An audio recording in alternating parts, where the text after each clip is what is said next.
জামালপুরের ঐতিহ্যবাহী খাবার মিল্লি ভাত খাইলাম আজকে। ওরে স্বাদ!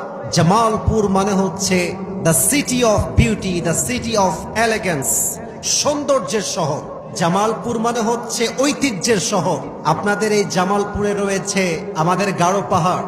আমার মনে হয় গারো পাহাড়ের দৃশ্য যে অসাধারণ, কোন যুবকের মনে যদি ছ্যাঁকা খাওয়ার কষ্ট থাকে আর ওখানে যদি 10 মিনিট বসে থাকে, যেই পরিবেশ, ওর কষ্ট নিমিষেই দূর হয়ে যাবে, ঠিক কিনা বলেন? আমাদের জামালপুরে রয়েছে সরিষাবাড়ি, আমাদের জামালপুরে রয়েছে জিল বাংলা সুপার মিলস লিমিটেড, যেখানে বাংলাদেশের সবচেয়ে বেশি চিনি উৎপাদন করা হয়। আমাদের রয়েছে যমুনা নদী, আমাদের রয়েছে ব্রহ্মপুত্র নদী, আমাদের রয়েছে জামালপুরের ঐতিহ্যবাহী খাবার মিল্লি ভাত খাইলাম আজকে। ওরে স্বাদ! মিল্লি ভাতকে আপনারা মনে হয় অনেকে বলেন পিঠালি, তাই না? পিঠালি বলে।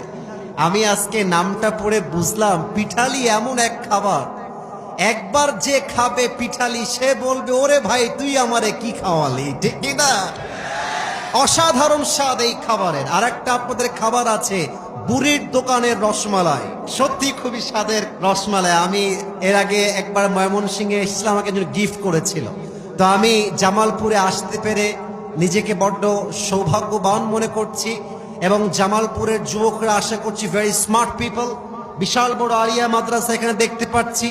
জামালপুরে আমাদের আছে আশিক মাহমুদ কলেজ, আমাদের আছে জামালপুর টেক্সটাইল ইঞ্জিনিয়ারিং কলেজ, আমাদের জামালপুরে আছে United public school and college, আমাদের জামালপুরে রয়েছে জামিয়া রহমানিয়া আরাবিয়া মাদ্রাসা, জামালপুরে রয়েছে আমাদের ঐতিহ্যবাহী কেশবপুর ইসলামিয়া দাখিল মাদ্রাসা, ঠিক কিনা বলে?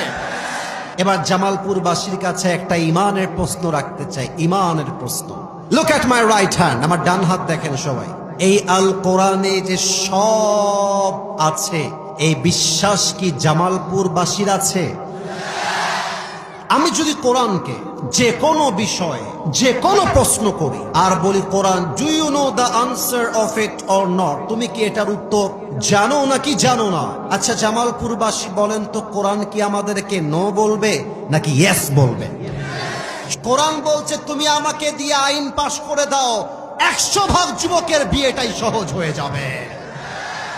জামালপুরবাসী 18 বছরের আগে কোনো মেয়ে হালাল ভাবে বিয়ে করলে আইন পাশ আছে, তার জামাইকে জেলে ভরে দেওয়া হবে, জরিমানা হবে, শাস্তি হবে।